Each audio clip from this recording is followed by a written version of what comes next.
اردن سے انہوں نے پورا ویسٹ بینک چھین لیا، شام سے گولان ہائٹس، مصر سے صحرائے سینا۔ وہ تو پھر انور سادات نے صلح کر کے اسرائیل کو مان کر اس کے سامنے سر جھکا کے صحرائے سینا واپس لے لیا تھا، باقی پر اس کا قبضہ برقرار تھا۔ فلسطین پر اس وقت جو ظالم کر رہے فلسطینیوں پر تو انتہائی ڈھٹائی کے ساتھ، اور اس ڈھٹائی میں ان کو امریکہ کی کچھ پناہی حاصل ہے، یونائٹڈ نیشن کی کچھ پناہی حاصل ہے۔ یونائٹڈ نیشن نے ذرا ہمت کی تھی کہ ایک قرارداد پاس کر دی تھی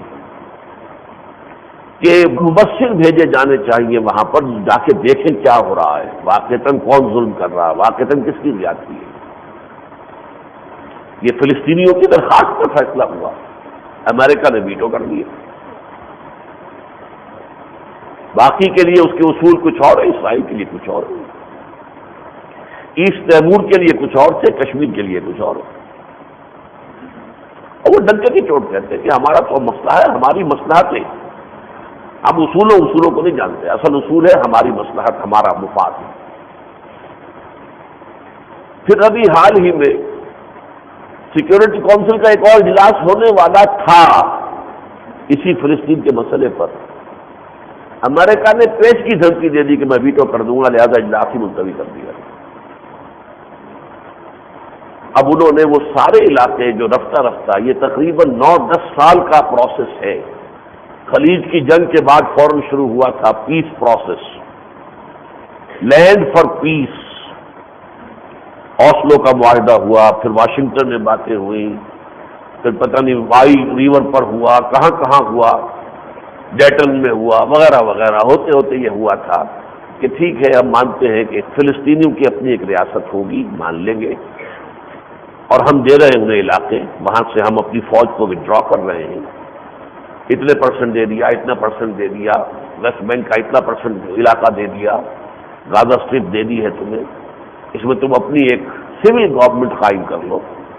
جیسے کہ کارپوریشنز ہوتی ہیں یہاں کا انتظام وغیرہ، تھوڑی سی پولیس بھی رکھ لو، لیکن فوج نہیں۔ جبکہ یہ گفتگویں جاری تھی تو سب کو معلوم تھا کہ آخری مسئلہ جب آئے گا کہ آیا اس پیلسٹائن اسٹیٹ کو اسٹیٹ ہوڈ کلیم کرنے کا اختیار ہوگا یا نہیں، یا یہ کہ یہ یہودیوں کے تابع ایک آٹونومی ملے گی۔ اور سب سے زیادہ کروشل مسئلہ یہ کہ یروشلم کا کیا ہوگا، بیت المقدس کا کیا ہوگا۔ اس میں کچھ شک نہیں ہے کہ آخری درجے میں جو یہودی جا سکتے تھے وہاں تک یہود براق جو ہے وہ چلا گیا۔ کلنٹن کی کوششیں تھیں، کلنٹن چاہتا تھا کسی طریقے سے اس کی ٹوپی میں سرخاب کا پر لگ جائے کہ اس نے کوئی مسئلے حل کرائے ہیں، سرتوڑ کوشش کی اس نے، اور اس کے زیر اثر یہود براق یہاں تک چلا گیا تھا کہ ٹھیک ہے یروشلم تقسیم کر لیتے ہیں، مشرقی یروشلم عربوں کے پاس رہے، وہ اسے اپنا دارالخلافہ بنا لیں، مغربی اور مین یروشلم، بڑا یروشلم جو ہے وہ ہمارے پاس رہے گا، ہم اسے اپنا دارالخلافہ بنا لیں گے۔ البتہ جہاں تک یہ مقدس مقام ہے، وہ جو ایک ریکٹینگولر ایریا ہے جس کے جنوب میں، یہ جنوب اور شمال جو ہے لمبی ہے، شرقاً غرباً چوڑی ہے، کم ہے۔ جنوبی حصے میں مسجد اقصی ہے، شمالی حصے میں وہ قمۃ الصخرہ، وہ گنبد، جب بھی کبھی آپ دیکھتے ہوں گے، جب بھی تصویریں آتی ہیں تو سب سے زیادہ نمایاں یروشلم کے اندر جو عمارت ہے وہ قمۃ الصخرہ ہے، چٹان کے اوپر بنا ہوا قبہ۔ یہ چٹان وہ ہے جہاں سے حضور صلی اللہ علیہ وسلم کو معراج کا سفر جو آسمانی تھا شروع ہوا۔ یہاں پھر عبد الملک بن مروان نے یہاں یہ گنبد بنا دیا تھا، یہ ایک مقدس مقام ہے مسلمانوں کے نزدیک، لیکن یہ یہودیوں کے لیے بھی اتنا ہی مقدس ہے،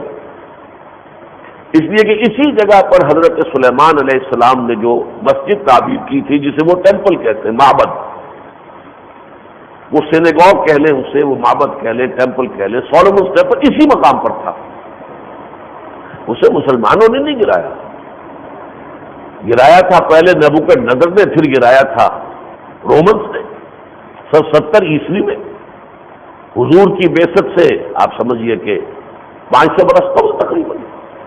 بلکہ 500 سے زیادہ، حضور کی بعثت 610 میں ہو رہی ہے، تو گویا کہ حضور کی بعثت سے 540 سال قبل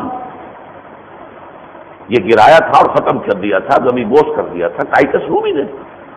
حضور کے زمانے میں تو وہاں کچھ بھی نہیں تھا، اس کے بعد وہاں مسجد اقصی بنی ہے،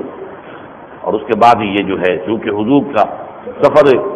آسمانی جو ہے اس کا معراج کا وہ یہاں سے شروع ہوا تو اس کا خطبہ بنایا گیا۔ اس پر معاملہ جو ہے آ کر تل گیا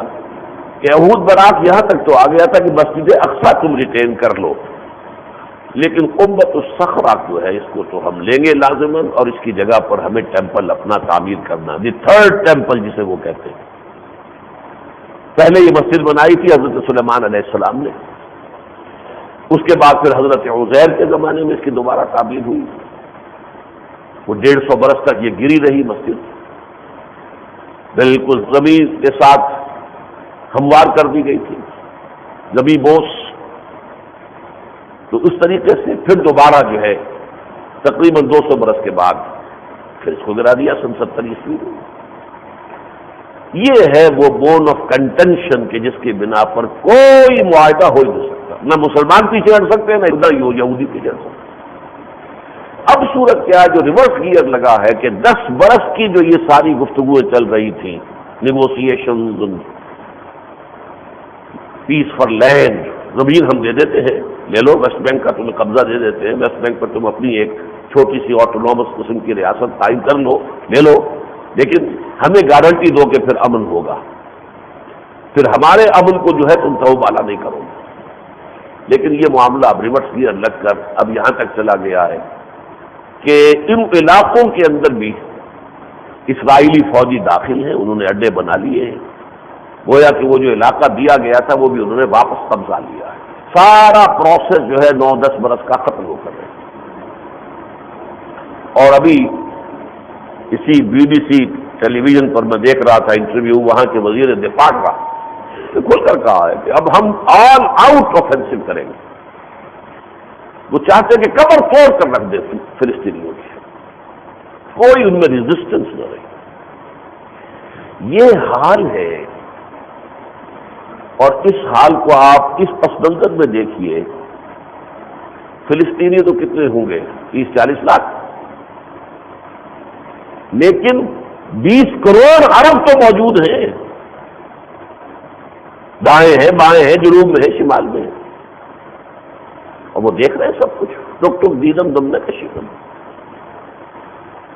مشرق میں اردن ہے، شمال میں شام ہے، مغرب میں ممالک کا سلسلہ چلا گیا، مسلمان ممالک میں سر لیبیا، الجزائر، چلتے جائیے، موراکو، ٹیونس، موریتانیہ، مشرق میں عراق بھی ہے، جنوب میں سعودی عرب ہے، یمن ہے، عمان ہے، کم سے کم 20 اور میرے اندازے میں 25 کروڑ عرب ہے، لیکن ٹک ٹک دیدم دم نہ کشیدم۔ اس سے بھی آگے بڑھیے، کم سے کم 100 کروڑ اور میرے اندازے میں 120-25 کروڑ عالمی مسلمان ہیں، جن میں ہم بھی ہیں 13 کروڑ، ہم بھی دیکھ رہے ہیں اپنی آنکھوں